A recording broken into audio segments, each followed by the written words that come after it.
Welcome to the latest Evershed Sutherland Legal Insights podcast. Hello and welcome to Taxing Lyrical, the Evershed Sutherland podcast providing topical conversations for today's tax professionals. My name's Rebekka Sandwell and I'm a professional support lawyer in the London tax team at Evershed Sutherland. I'm joined today by Paul Beausang and Charlie Stodell from Evershed Sutherland's London office. Paul is our head of real estate tax and Charlie is also a partner in our real estate tax team. In our recent podcast, Paul and Charlie discussed their predictions for the 2025 autumn budget. In this podcast, we're going to revisit those pre-budget predictions in light of the actual announcements and discuss the impact the budget developments may have on our clients. Many thanks, Paul and Charlie, for joining me on the podcast today. Thank you. It's great to be here. Let's start with your predictions for the budget, which you considered were likely. For both of you, these related to income tax and national insurance contributions, or NICs. Paul, you anticipated that there would be a blended approach to increasing both income tax and NICs, with the Chancellor perhaps raising income tax by 3% and cutting NICs by 2%, or raising income tax by 2% and cutting NICs by 1%. Charlie, you anticipated what you called a stealth tax bombshell, with the freeze on income tax and NICs thresholds being extended beyond 2028. What are your thoughts on how the actual budget announcements compared with your predictions?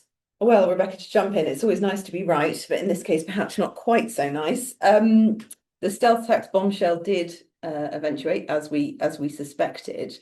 Rather than the 7 years ending in 2028, we had a 3-year increase from 2030 to 2031, and I think the way in which this sort of was communicated in the budget perhaps was, to some people's surprise, not just the 2 years they'd expected, but the 3 years. And I think there was a lack of perhaps clear communication as to exactly how that worked. But looking in the detail, it's disappointing that really most people would be dragged into the tax net. Well, disappointing, perhaps the wrong word. Perhaps it's necessary given the state of the where we are and the government's challenges. But I think I don't really want to talk about the OBR release of all of these predictions even before the budget began, and perhaps that affecting the Chancellor on the big day, and perhaps how she communicated some of these messages. Yes, and it's really easy to summarise our assessment likely. Charlie was right. So brief and pithy. I suppose on mine, well, I think context, I go back and explain why the dog ate my homework. I think we did say, or I certainly remember emphasising, I think she had a choice between big thematic change, which is what I thought she was going to do, and the sort of smorgasbord, or as Charlie's wisely identified, given the season, a selection box of measures, although not one you clearly want to receive. And she's gone with the latter. I don't think it was coincidence that, and obviously we didn't know this until very recently, the OBR had upgraded the tax receipts, which meant the black hole wasn't quite as black as we had thought it. And also, I think every bit, if not more important, the political maelstrom they ended up with around about the time I think we recorded our first podcast, with the self-inflicted leadership challenge rumours. And I think that brought into sharp focus the idea that perhaps very clearly breaking a manifesto commitment might involve them spending more political capital than either Starmer or the Chancellor had available to them at that time. But as I said, these are all ex post facto justifications. It's easier just to say Charlie was right. Well, not completely right, which I'm sure you'll come on to, Rebekka. Well, yes, let's move on now to predictions for announcements which you considered were possible, but perhaps less likely. Charlie, you predicted that there would be council tax reform, suggesting that 2 new council tax bands were likely. What are your thoughts on the council tax changes which were announced in the budget? Yes, I think gratifying once again for it to be something that actually did come up in the budget. I think what we thought, or it's certainly what we suspected, was that there might be more bans. But instead of doing that, it's clear to see they want to uphaul the system from the 1991 valuation. So there will be an exercise in revaluation and looking at essentially F, G and H in bands being revalued under this system. So instead of the 2 bands that we predicted, it's really three new bands once you take into account the revaluation. I mean, I think it's interesting just from a sort of, if you're going to be a bit nerdy about tax, which you can't really avoid, I suppose.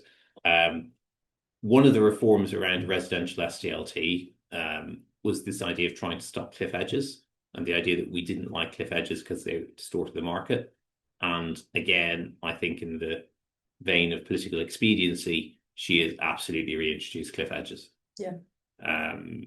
Which I think we'll come on to the thematic point of what's coming out of this whole budget. But I think the idea of short-term expediency and things which will raise revenue, even if they don't necessarily make sense within the tax system as a whole, that's definitely something I think is a feature of this budget.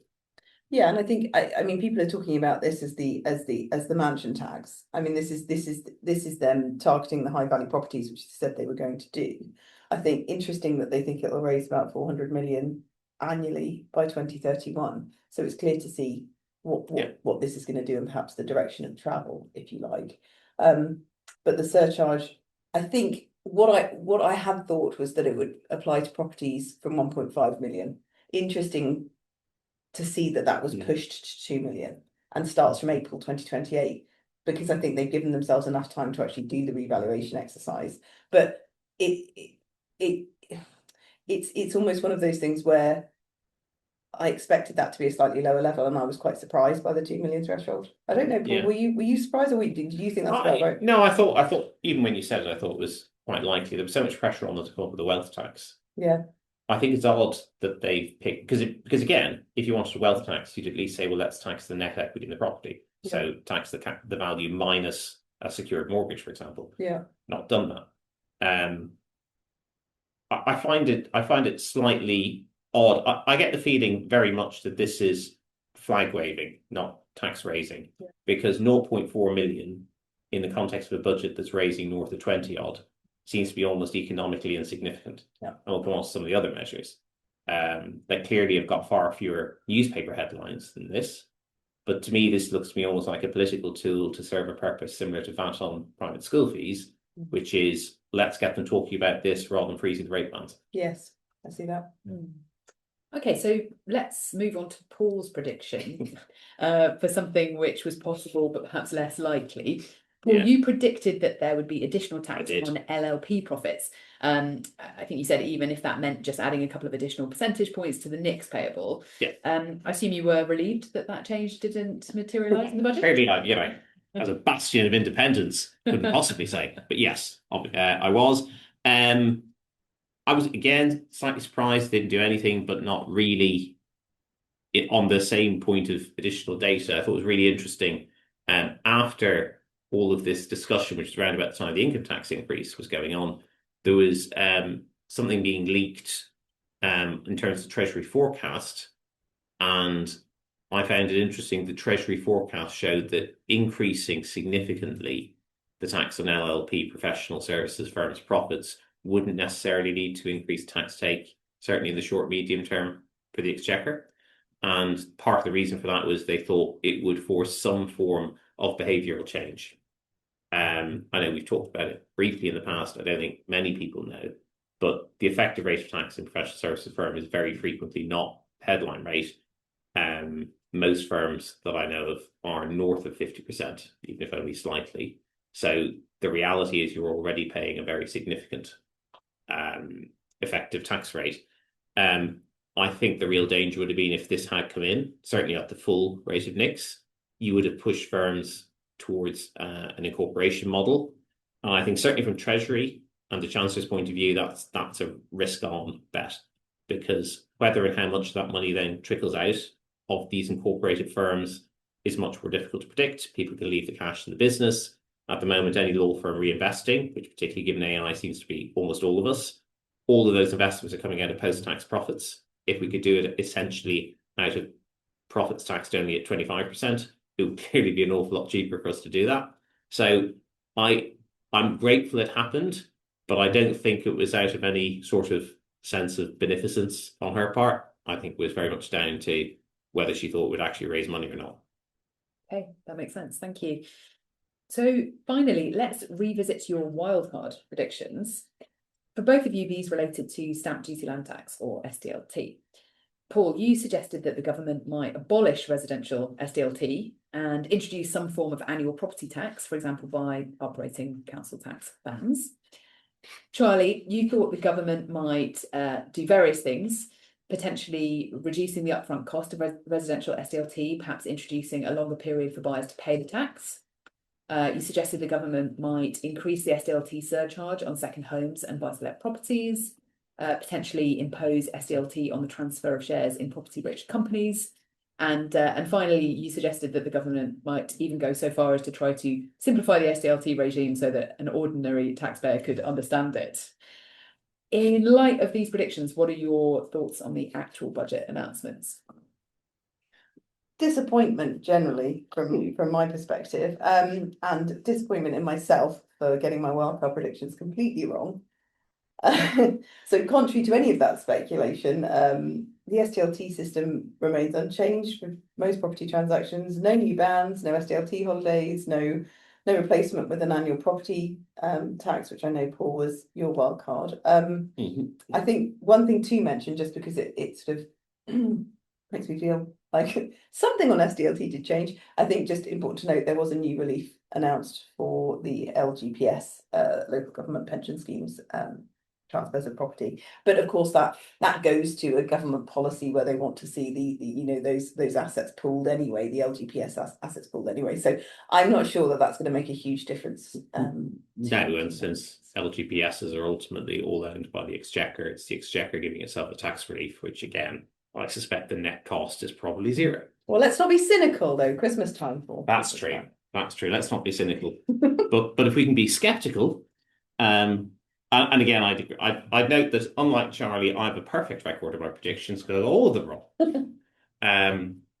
But I think two things we can say coming out of this, which I think are particularly interesting, is if there's features, I know you picked this up on landfill, Charlie, that we can say coming out of this, it's they very much tried to do a couple of different things. So they've tried to take tax receipts where they can almost opportunistically, but I think they've also tried to do it in a way that doesn't really flag attention. So I wouldn't necessarily say stealth, but it's not a million miles away either. So again, which is relevant, I suppose, for our clients on capital allowances, the relatively innocuous change of reducing writing down allowances from 18% to 14%, even though they're introducing a new 40% relief for first-year capital allowances claims, primarily, I think, released assets, that moving from 18 to 14 is strongly revenue positive. So I think that is in to raise 1.5 billion, which in the context of corporation tax receipts for onshore businesses last year was against 90 billion receipts. That's effectively the same as putting the rate up by more than 1.5%, except you just weighted it towards particular businesses. Doesn't seem at all consistent with the growth plan, with the idea that you've encouraged people to incur capital expenditure, do all these other things, but it raises revenue, and it does so in a way which doesn't explicitly break a manifesto commitment, but not, I would argue, in a manner which is intellectually consistent with your plan for growth, which again, I think this is much more about short-term fixes for the Chancellor. And I think that's really interesting because on the growth, and you mentioned I picked up on the landfill tax, a subject close to my heart, but you pick up on the government wanting to grow, encourage development, especially in home building and the living sector, and to see the landfill tax announcement was, and I'm going to summarize very, very broadly, was to say, well, that the higher rate will be upped by inflation, and to ensure there's no increase in the gap between the lower rate, which is about £4 per tonne, and the higher rate, which is much, much higher. We're going to increase the lower rate by the cash amount that the high rates increased by. Well, what that actually results in is a 134% increase in the lower rate, which is actually quite significant, especially for the disposal of inert waste, which you get most commonly on the property developments for for things like soil, glass, concrete, the things that actually are thrown away on the actual projects the government wants to encourage and see. So again, surprising, but surprising that this, perhaps it isn't surprising. What I'm trying to say is it's unsurprising that it was couched in these terms, and disappointing, I think, for something that might stifle growth, which of course is what everyone is looking to see. Yeah, I suppose that's sort of the point again. Again, coming off something which certainly the real estate clients will be interested in on business rates. We've seen it announced as a permanent reduction in business rates, but of course, what that means is in real terms an increase in business rates, particularly for many retailers, over what the temporary relief had been. Yeah. So again, I come back to the same point. You can look at the optics and say she gets to announce a permanent reduction, or you can look at the economic reality, which is large retailers will be paying a greater amount of money for business rates next year. Which again, if you're trying to promote a growth agenda, it's hard to see how increasing a fixed business cost either encourages people to grow the business or invest in a business which might be sort of otherwise struggling. Yeah, thank you very much, both. Are there any final comments that you have about budget developments, or should we leave it there? I mean, the one point I bring out, I think there was an article in the Times on Monday, which I thought was pretty interesting, which was looking at the tax burden spread amongst households in the UK. And I've not checked the data, so I'm just going to take it or assume they've got this right. They say they've got it straight from the ONS, Office of National Statistics, so it should, in theory, be as good as we can get.